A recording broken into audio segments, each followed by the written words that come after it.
warahmatullahi wabarakatuh. Perkenalkan, nama saya Muhammad Budi Haryanto dari kelas 11 TKJ 1. Di sini saya akan menjelaskan tentang IP address dan subnetting. Next, ke dalam pembahasan. Outline, pengenalan IP address dan subnetting. Kedua, IP publish dan IP privat. Ketiga, slash pool dan slash address hashing. Yang keempat, kasus subnetting. Yang kelima, subnetting block subnet. Yang keenam, IP P4 delivery type.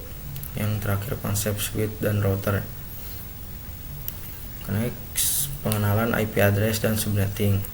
Yang pertama, ketika suatu perangkat ingin terhubung ke perangkat lainnya, baik itu menggunakan wired maupun wireless, tentu saja memerlukan identitas nama pada suatu perangkat. Identitas tersebutlah yang dinamakan IP address. Yang terakhir, subnetting adalah upaya atau proses untuk memecah sebuah network dengan jumlah host yang cukup banyak menjadi beberapa network dalam jumlah host yang lebih sedikit. Teknik subnetting membuat skala jaringan lebih luas dan tidak dibatasi oleh kelas-kelas IP kelas A, B, dan C yang sudah diatur. Next, IP address privat dan publik. Pertama, singkatnya, IP publik merupakan IP yang digunakan di internet dan bisa diakses dari mana saja. Jadi misal kalian mengakses Facebook, YouTube, dan lainnya sebagainya, maka secara tidak sadar kalian mengakses IP publik masing-masing yang memiliki oleh mereka, asalkan device kalian terkoneksi ke internet.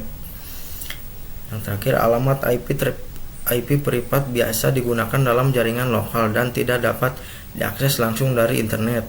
Ini adalah sebagian penting dari konsep yang dikenal sebagai network address translation, bisa disebut juga NAT, yang kemungkinan beberapa perangkat dalam jaringan lokal menggunakan satu alamat IP publik tunggal untuk berkomunikasi dengan internet.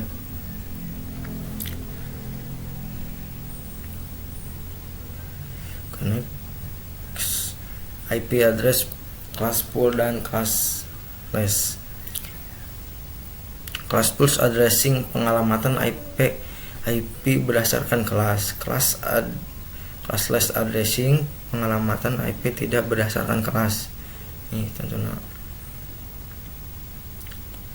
Next, kasus subnetting. Untuk melakukan proses subnetting, Anda akan melakukan beberapa proses seperti prefix yang sesuai. Kedua, subnet mask. Yang ketiga, IP network.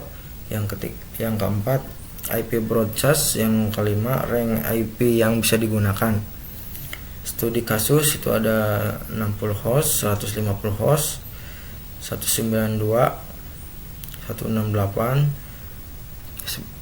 1043 atau 26. Next, pembahasan. Information. Pertama, network, identitas suatu kelompok IP atau subnet. Yang kedua, broadcast, alamat IP yang digunakan untuk memanggil semua IP dalam suatu kelompok. Nih gambarannya.